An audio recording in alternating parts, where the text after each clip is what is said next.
Hi all, welcome back to Mamata from Dakshina Kannada.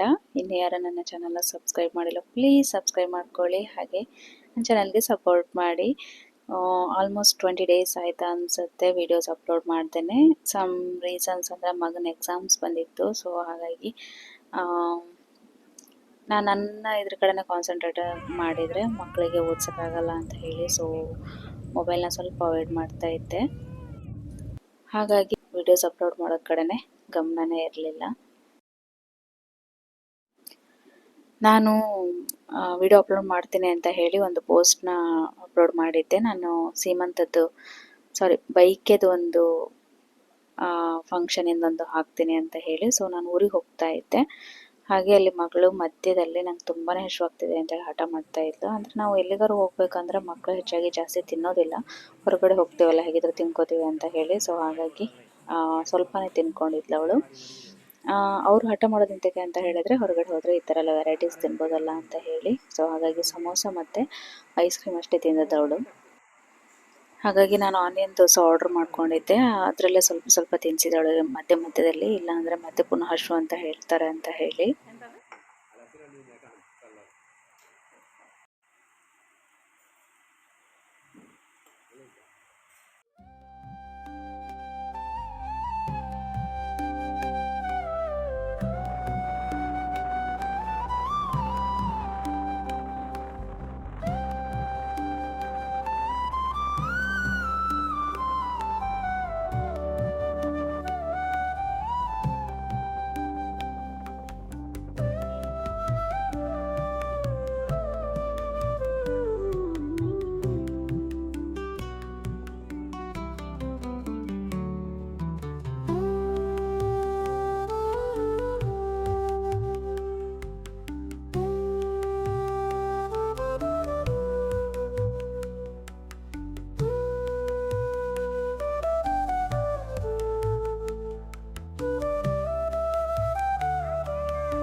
ಎಷ್ಟೇ ಬೇಗ ಹೊರಡ್ತೀವಿ ಅಂದ್ರೂ ಲೇಟ್ ಆಗೇ ಬಿಡುತ್ತೆ. ಸೊ ಹಾಗಾಗಿ ಬೆಳಗ್ಗೆ ಬೇಗ ತಿಂದಿದ ತಕ್ಷಣನೇ ಬಿಟ್ಟಿದ್ವಿ. ಬಟ್ ನಾವು ರೀಚ್ ಆಗೋಷ್ಟಿಗೆ 7 o'clock 7:30 ಏನೋ ಆಗಿತ್ತು ಅನಿಸುತ್ತೆ. ಬಟ್ ಮಧ್ಯದಲ್ಲಿ ಈ ಥರ ಎಲ್ಲ ನೇರಳೆ ಹಣ್ಣಿನ ಸೀಸನ್ ಅಲ್ಲ, ಸೊ ಹಾಗಾಗಿ ಅಲ್ಲಿ ಮಧ್ಯದಲ್ಲಿ ನೇರಳೆ ಹಣ್ಣಿನ ಮರ ಸಿಕ್ಕಿತ್ತು. ಸೊ ಹಾಗಾಗಿ ಕೆಳಗಡೆ ಇಳಿದವರು ಸ್ವಲ್ಪ ನೇರಳೆ ಹಣ್ಣನ್ನು ಕೊಯ್ದು ತೊಗೊಂಡು ಬಂದರು ಮಕ್ಕಳು.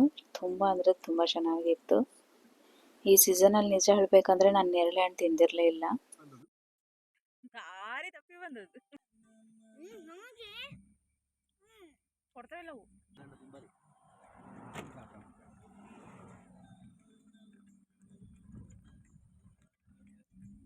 ಅಲ್ಲೇ ನಾಳೆಗೆ ದೋಸೆ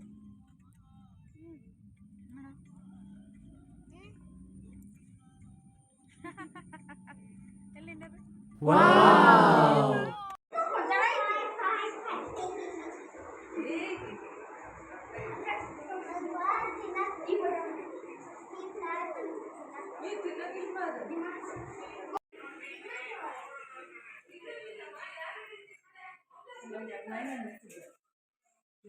ಊಟಕ್ಕ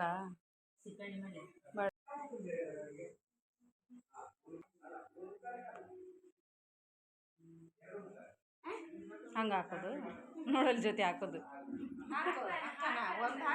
ಆತು.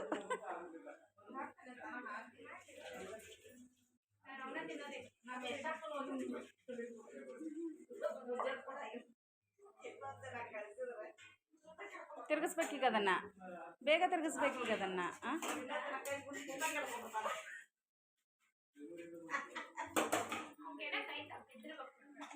ಸಾಕಣ್ಣ ಸಾಕಣ್ಣ.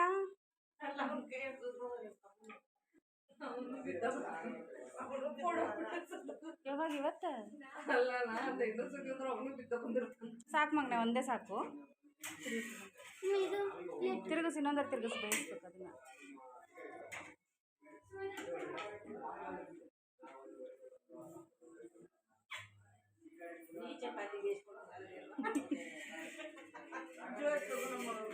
ನಮ್ಮಮ್ಮ ನಾವು ಯಾವಾಗ ಬಂದ್ರೂ ಬಿಸಿ ಬಿಸಿಯಾಗಿ ಅಡುಗೆ ಮಾಡಿಕೊಡೋದು. ಹಾಗಾಗಿ ನಾವು ಬಂದ ಮೇಲೇ ಚಪಾತಿ ಮಾಡೋಕೆ ಇಟ್ಟಿದ್ರು.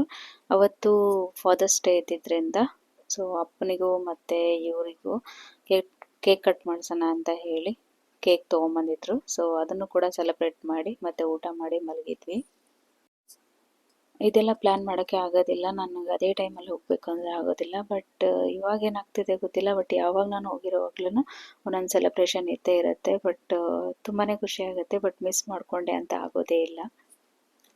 ಇದು ನನ್ನ ತಮ್ಮನ ಹೆಂಡತಿಗೆ ಕಳ್ಕುಪ್ಸ ಮಾಡೋದು. ಸೊ ಇದನ್ನು ಬೈಕೆ ಶಾಸ್ತ್ರನೋ ಅಂತ ಹೇಳ್ತಾರೆ. ಹಾಗಾಗಿ ಇದಕ್ಕೆ ದಂಡಿ ಮಾಡಬೇಕಿತ್ತು ಹೂವಿಂದು. ಸೊ ಹಾಗಾಗಿ ಅದನ್ನು ಅವಳೇ ಪ್ರಿಪೇರ್ ಮಾಡ್ತಾ ಇದ್ಲು.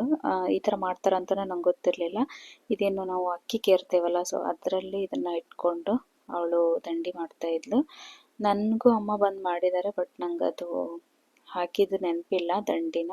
ಯಾಕಂದರೆ ತುಂಬ ದೂರ ಆಗುತ್ತಲ್ಲ, ಅಲ್ಲಿಂದ ತೊಗೊಂಡು ಬಂದು ಇಲ್ಲಿ ಮಾಡೋಷ್ಟೊತ್ತಿಗೆ ಎಲ್ಲ ಹಾಳಾಗುತ್ತೆ ಅಂತ ಹೇಳಿ ಸೊ ಅವ್ರು ತಂದಿರಲಿಲ್ಲ ಅನಿಸುತ್ತೆ. ನಾವು ಈ ಕಡೆ ನನಗೆ ಶಾಸ್ತ್ರನೂ ಇಲ್ಲ, ಸಂಪ್ರದಾಯನೂ ಇಲ್ಲ, ಬಟ್ ಅಮ್ಮ ಬಿಡಲಿಲ್ಲ, ಅಮ್ಮ ಬಂದು ಮಾಡಿ ಹೋಗಿದ್ರು. ಹಾಗೆ ಅವತ್ತು ಬಂದವ್ರಿಗೆಲ್ಲ ಶಾವಿಗೆ ಉಪ್ಪಿಟ್ಟು ಹಾಗೆ ಮಂಡಕ್ಕಿ ಎಲ್ಲ ಮಾಡಿಟ್ಟಿದ್ರಮ್ಮ. ಸೊ ಹಾಗಾಗಿ ನಮ್ಮೂರಿಂದ ಸೋದರ ಮಾವನ ಹೆಂಡತಿ, ಸೊಸೆ, ಮೊಮ್ಮಗಳೆಲ್ಲರೂ ಬಂದಿದ್ದರು. ಸೊ ಅವ್ರು ಬಂದ ತಕ್ಷಣ ನಾವು ಟಿಫನ್ ಹಾಕ್ಕೊಟ್ವಿ. ಹಾಗೆ ಇವಳು ಕೂಡ ದಂಡಿನ ರೆಡಿ ಮಾಡಿದ್ಲು. ಸೊ ದಂಡಿ ಅಂದರೆ ಈ ಥರ ಇದನ್ನು ತಲೆಗೆ ಹಾಕೋಕ್ಕೆ ಅಂತ ಮಾಡ್ತಾರೆ, ಬಟ್ ಇದನ್ನು ಡೈರೆಕ್ಟಾಗಿ ಅವಳಿಗೆ ಹಾಕೋದಿಲ್ಲ. ಈ ಥರ ರೆಡಿ ಆದಮೇಲೆ ಮಕ್ಕಳಿಗೆ ಮತ್ತು ಎಲ್ರಿಗೂ ಹಾಕಿ ತೆಗಿತಾರೆ. ನನ್ನ ಮಗಳಿಗೆ ಅದ್ರ ಬಗ್ಗೆ ಗೊತ್ತೇ ಇಲ್ಲ, ತೆಗ್ದೆಲ್ಲ ಅದನ್ನು ಸ್ವಲ್ಪ ಗಂಟು ಮಾಡಿ ಹಾಕಿದ್ಲು. ಹಾಗೆ ಇವಳು ನಮ್ಮ ಸೋದರ ಮಾವನ ಮೊಮ್ಮಗಳು ತುಂಬ ಚೂಟಿ ಅಂದರೆ ಚೂಟಿ. ಸೊ ಅವಳಿಗೂ ಹಾಕಿದ್ವಿ. ಒಂದು 2-3 ಜನಕ್ಕೆ ಹಾಕಿ ತೆಗ್ದಾದ್ಮೇಲೆ ಮತ್ತೆ ಅದನ್ನು ಏನು ಶಾಸ್ತ್ರ ಮಾಡ್ತಿರ್ತೇವಲ್ಲ, ಸೊ ಅವ್ರಿಗೆ ಹಾಕೋದು.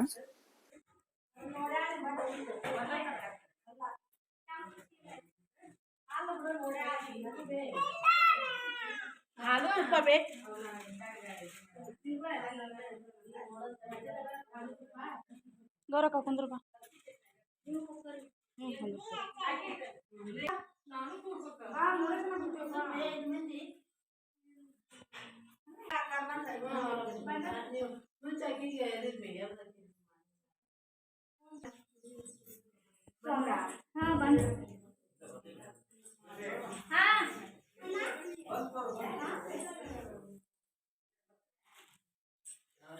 ಇದೇನು ನಾನು ಸಾರಿ ಉಟ್ಕೊಂಡಿದ್ದೇನಲ್ಲ, ಇದನ್ನು ಬಾಂಡು ಅಂತ ಕರೀತಾರೆ ಅನ್ಸುತ್ತೆ, ಮೋಸ್ಟ್ಲಿ ಉತ್ತರ ಕರ್ನಾಟಕದ ಸೈಡು. ನಮ್ಮ ಅಜ್ಜಿ ನಾನು ಒಂದ್ಸತಿ ಹೋಗಿರುವಾಗ ನನಗೆ ಕೊಟ್ಟಿದ್ರೆ ಇದನ್ನು ನೀನು ಉಟ್ಕೋ ಅಂತ ಹೇಳಿ. ಬಟ್ ನನಗೆ ಲೆಂತು ಬರೋದಿಲ್ಲ ಮತ್ತು ನೀರಿಗೇನೂ ಆಗೋದಿಲ್ಲ. ಹಾಗಾಗಿ ಇದನ್ನು ನೆಕ್ಸ್ಟ್ ಯಾರಿಗಾರು ಕೊಡೋಣ ಅಂತ ಹೇಳಿ, ಬಟ್ ಇದಕ್ಕೆ ಮ್ಯಾಚಿಂಗ್ ಆಗಿ ಈ ಬ್ಲೌಸ್ನ ಹೊಲ್ಕೊಂಡಿದ್ದೆ. ತುಂಬಾ ಪರ್ಫೆಕ್ಟ್ ಆಗಿದೆ. ನಾನು ಹೇಳಿದ್ನಲ್ಲ, ನನ್ನ ಸ್ಟಿಚಿಂಗ್ ಕೋರ್ಸಲ್ಲಿ ಸ್ವಲ್ಪ ಬ್ಲೌಸಸ್ನ ಮಾಡಿದ್ದೀನಿ ಅಂತ ಹೇಳಿ, ಅದರಲ್ಲಿ ಒಂದು 2-3 ಬ್ಲೌಸಸ್ನ ಹೊಲ್ತಿದ್ದೀನಿ. ಸೊ ಅದನ್ನು ಇನ್ನೊಂದ್ಸತಿ ಯಾವಾಗಲಾದ್ರೂ ತೋರಿಸ್ತೀನಿ ಕರೆಕ್ಟಾಗಿ. ಬಟ್ ಇದು ಮಾತ್ರ ನಂಗೆ ತುಂಬ ಅಂದರೆ ತುಂಬಾ ಖುಷಿ ಆಯಿತು. ಕಲರ್ ಕಾಂಬಿನೇಷನ್ ಅಂದರೆ ಸೇಮ್ ಇದ್ರೂ ಕೂಡ ತುಂಬ ಚೆನ್ನಾಗಿ ಕಾಣಿಸ್ತಾ ಇತ್ತು ಬ್ಲೌಸು. ನನ್ನ ತವ್ರ ಮನೆಯಲ್ಲಿ ಶಾಸ್ತ್ರ ಸಂಪ್ರದಾಯಗಳಂದರೆ ತುಂಬ ಇರುತ್ತೆ. ಬಟ್ ಇಲ್ಲಿ ಹೆಣ್ಮಕ್ಳದೇ ಕಾರ್ಬಾರು ಅಂತ ಹೇಳ್ಬೋದು. ಅಂದರೆ ತುಂಬ ಅಂದರೆ ತುಂಬಾ ಇದಿರುತ್ತೆ ಶಾಸ್ತ್ರ ಇದೆಲ್ಲ. ಬಟ್ ನನಗೆ ಮರೆತು ಹೋಗಿದೆ. ಬಟ್ ಅವ್ರು ಹೇಗೆ ಮಾಡ್ತಿರ್ತಾರೋ ಹಾಗೆ ಮಾಡ್ತಾ ಇರ್ತೀನಿ. ಯಾಕಂದರೆ ನಾನು ರೆಗ್ಯುಲರಾಗಿ ಅಟೆಂಡ್ ಆಗೋದಿಲ್ಲ, ಹಾಗಾಗಿ ಸ್ವಲ್ಪ ಮರೆತೋಗ್ಬಿಟ್ಟಿರ್ತಾರೆ. ಈ ಥರ ಎಲ್ಲ ಮಾಡುವಾಗ ಹಸ್ಬೆಂಡ್ ಹೆಸರು ಹೇಳಬೇಕು, ಬಟ್ ಅವ್ರು ನನಗೆ ಕೇಳುವಾಗ ಹೆಸರು ಹೇಳಂತ ಹೇಳಿದ ತಕ್ಷಣ ನನ್ನ ಹೆಸರು ಹೇಳ್ಬಿಟ್ಟೆ. ನನಗೆ ನಾಚಿಕೆ ಆಗ್ತಾಯಿತ್ತು. ನಾವು ಮುತ್ತೈದರೆಲ್ಲ ಹಂಗ್ನೂಲು ಹಾಕ್ಕೊಂಡು ಮತ್ತು ಉಡಿ ತುಂಬಿಸ್ಕೊಂಡು ಎಲ್ಲ ಆದಮೇಲೆ ಈ ಥರ ನಾವೇನೀಗ ಶಾಸ್ತ್ರ ಮಾಡಬೇಕಲ್ಲ, ಅವಳಿಗೆ ಬಳೆ ಶಾಸ್ತ್ರ ಮಾಡೋಕ್ಕಿರುತ್ತೆ. ಬಟ್ ಎಲ್ಲರೂ ಇಟ್ಕೋಬೋದು ಬೇಕಾದವರು, ಬಟ್ ಅವಳಿಗೆ ಮೇನಾಗಿ ಇಡಬೇಕು. ಸೊ ಹಾಗಾಗಿ ಬಳೆ ಇಡಿಸ್ತಾ ಇದ್ರು. ಇವಾಗ ಬಳೆ ಇಡ್ತಾ ಇರೋದು ನನ್ನ ತಮ್ಮನ ಮದುವೆಯಲ್ಲಿ ನಮ್ಮ ಸೋದರ ಮಾವನ ಮಗ ಬಳೆ ತೊಗೊಂಬಂದಿದ್ದ. ಅದನ್ನು ಒಂದು ವಿಡಿಯೋ ಮಾಡೋಕ್ಕಂತ ಮಾತ್ರ ಹಾಕಿದ್ದು. ಬಟ್ ಅವಾಗ ಅವರವರೇ ಇಟ್ಕೊಂಡಿದ್ರು. ಮತ್ತು ಇವಳು ನನ್ನ ಸೋದರ ಮಾವನ ಸೊಸೆ. ಸೊ ಈ ಶಾಸ್ತ್ರಕ್ಕೆ ಇವಳು ಇಡ್ತಾ ಇದ್ದಾಳೆ. ಮದುವೆಯಲ್ಲಿ ಅವಳ ಹಸ್ಬೆಂಡ್ ಇಟ್ಟಿದ್ದ, ಇವಾಗ ಇವಳು ಇಡ್ತಾ ಇದ್ದಾಳೆ.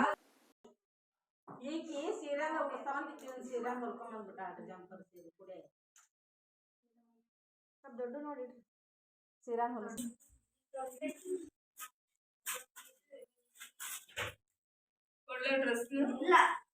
ಬೈಕ್ ಬಂತು.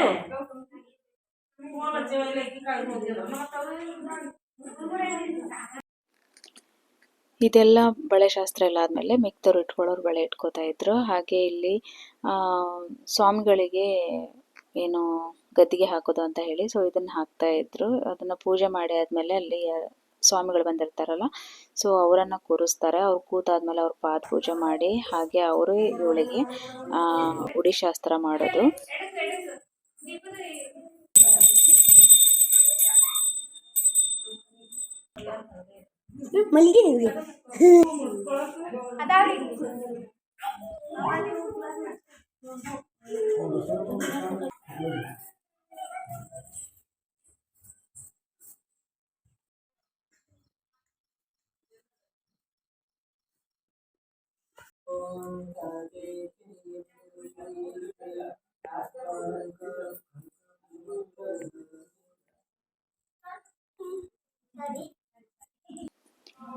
ಇಲ್ಲಿ ದೇವ್ರ ಮುಂದೆ ದೇವ್ರ ಪೂಜೆ ಆದಮೇಲೆ ದೇವ್ರ ಮುಂದ್ಗಡೆ ಈ ಥರ ಎಲ್ಲ ತಂದಿರೋದನ್ನ, ಅಂದರೆ ತವ್ರ ಮನೆಯಿಂದ ತಂದಿರೋದನ್ನೆಲ್ಲ ಅವಳಿಗೆ ಇಲ್ಲಿ ದೇವ್ರ ಮುಂದೆ ಇಟ್ಟಿರ್ತಾರೆ. ಅಂದರೆ ಅವಳ ಬೈಕೆ ಶಾಸ್ತ್ರ ಮಾಡ್ತಿರೋದ್ರಿಂದ, ಸೊ ಅವಳಿಗೆ ಏನೇನು ಊಟ ಕಟ್ಕೊಂಡು ಬಂದಿರ್ತಾರೆ, ಹಾಗೆ ತಿನ್ನುವಂಥ ಪದಾರ್ಥಗಳನ್ನೆಲ್ಲ ದೇವ್ರ ಮುಂದೆ ಇಟ್ಟು ಸೊ ಈ ಥರ ಪೂಜೆ ಮಾಡ್ತಾರೆ. ನೆಕ್ಸ್ಟ್ ಇದು ತವ್ರ ಮನೆಯಿಂದ ತಂದಿರೋ ಅಂಥ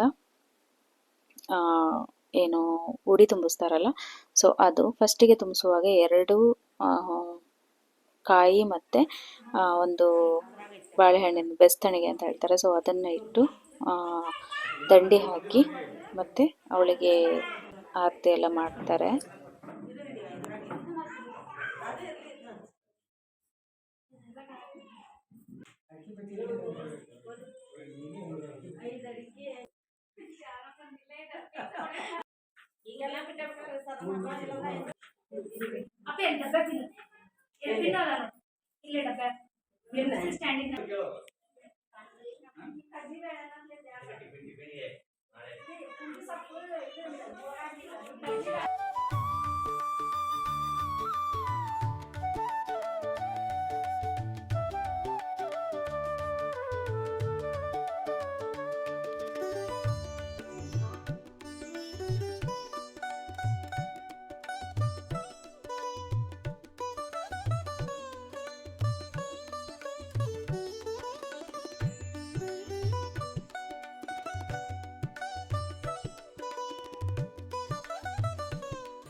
ಈ ಸಂಪ್ರದಾಯ, ಈ ಕಲ್ಚರ್ ಇದೆಲ್ಲ ನೋಡುವಾಗ ತುಂಬಾನೇ ಖುಷಿ ಆಗುತ್ತೆ. ಬಟ್ ಪರ್ಫೆಕ್ಟ್ ಆಗಿ ಆಯ್ತು.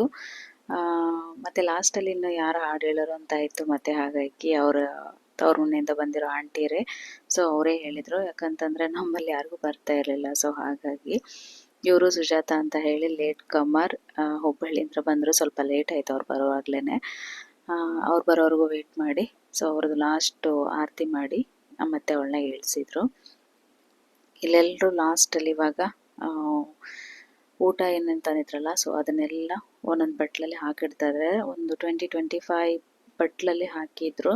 ಅದನ್ನ ನಾನು ಮತ್ತೆ ನಮ್ಮ ಸೋದರ ಮಾವನ ಸೊಸೆ ಇಬ್ಬರು ತಗೊಂಡೋಗಿ ಎಲ್ಲ ಮನೆಗೂ ಕೊಟ್ಟು ಬಂದ್ವಿ. ಇಲ್ಲ ಅಂತಂದ್ರೆ ಎಲ್ರಿಗೂ ಹೇಳೋಣ ಅಂತ ಇದ್ರಮ್ಮ, ಒಂದು 20-25 ಮನೆಗೆ. ಬಟ್ ಇದು ಸಣ್ಣ ಒಂದು ಕಾರ್ಯಕ್ರಮ ಆಗಿರೋದ್ರಿಂದ ಎಲ್ಲರೂ ಕೂಡ ಬೇಡ ಅಂತ ಹೇಳಿದ್ರು. ಹಾಗಾಗಿ ಎಲ್ರಿಗೂ ಕೊಟ್ಬಿಡೋಣ ಅಂತ ಹೇಳಿ, ಅಷ್ಟೊಂದು ರಿಲೇಷನ್ ಮನೆಗಳಿದೆ. ಸೊ ಎಲ್ಲರ ಹೋಗಿ ಕೊಟ್ಟು ಬಂದು ಮತ್ತೆ ಊಟ ಮಾಡಿ ನಾವು ರಿಟರ್ನ್ ಬಂದ್ವಿ. ನಾವಿರೋಲಿಗೂ ಊರಿನ ಒಳಗಡೆನೆ ತುಂಬಾ ದೂರ ಆಗುತ್ತೆ. ಸೊ ಹಂಗಾಗಿ ಕಾರಲ್ಲೇ ಹೋಗ್ಬಿಟ್ಟು ಕೊಡೋಣ ಅಂತ ಹೇಳಿ ಸೊ ತಗೊಂಡು ಹೋಗ್ತಾ ಇದ್ವಿ. ಒಂದಿನ ಹೋಗಿ ಮರುದಿನನೇ ಬರೋದಂದ್ರೆ ತುಂಬಾ ಸುಸ್ತಾಗುತ್ತೆ, ಲಾಂಗ್ ಜರ್ನಿ ಎಲ್ಲ. ಸೊ ಹಾಗಾಗಿ ತುಂಬಾನೇ ಕಾಲು ನೋವ್ತಾ ಇತ್ತು ಕಾರಲ್ಲಿ. ನನ್ನ ಮಗ ಕಾಲು ಓದ್ತಾ ಇದ್ದ. ನಾನು ಹೇಳ್ದೇ ಇದ್ರು ಕೂಡ ನಂಗೆ ತುಂಬಾನೇ ಖುಷಿ ಆಯ್ತು, ನಮ್ಮ ಫೀಲಿಂಗ್ಸ್ ಅನ್ನ ಅರ್ಥ ಮಾಡ್ಕೋತಾರಲ್ಲ ಅಂತ ಹೇಳಿ. ಹಾಗೆ ಅಲ್ಲಿಂದ ಹೊರಡುವಾಗ 2:30 ಏನೋ ಆಗಿತ್ತು ಅನ್ಸುತ್ತೆ ಮೋಸ್ಟ್ಲಿ. ರೀಚ್ ಆಗಿ ಮತ್ತೆ ಮರುದಿನ ಮಕ್ಕಳು ಸ್ಕೂಲಿಗೆ ಹೋಗ್ಬೇಕಲ್ಲ ಅಂತ ಹೇಳಿ, ಸೊ ಹಾಗಾಗಿ ಬರ್ತಾನೆ ಅಲ್ಲಿ ದಾರಿಲಿ ಟಿಫನ್ ಮಾಡ್ಕೊಂಡು ಬಂದ್ವಿ. ಹಾಗೆ ನೈಟ್ ಊಟ ಮಾಡೋದು ಬೇಡ ಅಂತ ಹೇಳಿ. ಸೊ ನೋಡಿದ್ರಲ್ಲ ಇವತ್ತಿನ ವಿಡಿಯೋ. ಎಲ್ಲರೂ ಕೂಡ ಇವತ್ತಿನ ವಿಡಿಯೋ ಎಂಜಾಯ್ ಮಾಡಿದ್ದಾರೆ ಅಂತ ಅನ್ಕೋತೀನಿ. ಸೊ ಹೀಗೆ ನನ್ನ ಚಾನಲ್ಗೆ ಸಪೋರ್ಟ್ ಮಾಡ್ತಾ ಇರಿ. Thank you.